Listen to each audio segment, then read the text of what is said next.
Yes. Today we'll start a new chapter, chapter number 5, organizing. In this chapter,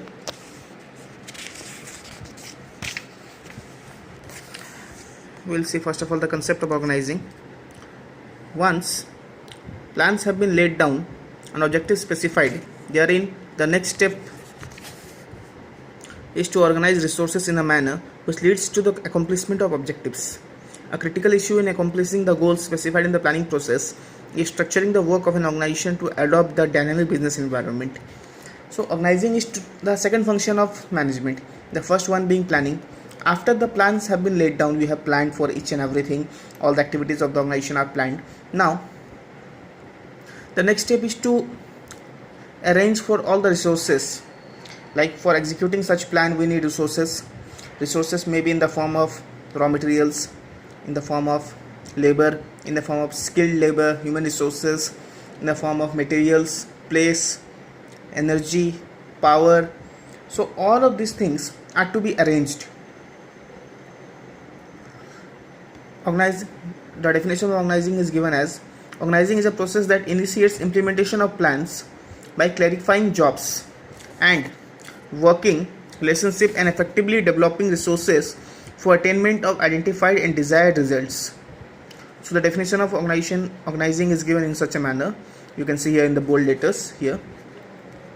Organizing is a process that initiates implementation of plan by clarifying jobs and working relationship and effectively deploying resources for attainment of identified and desired results.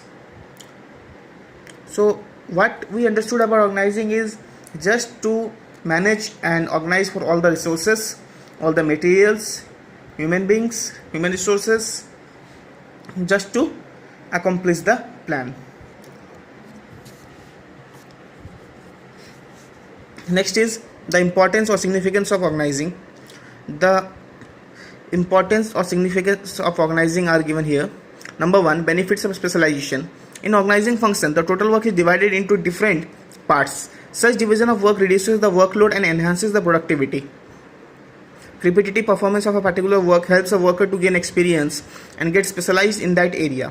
As a result, organizing leads to specialization.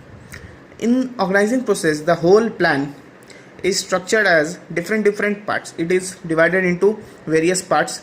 Such parts are allotted to specific employees and a group of employees. Such parts are allotted to employees, the groups of employees, individuals. Now, after performing such tasks, but such individuals get trained and specialized in such tasks, as they are to perform the same task again and again.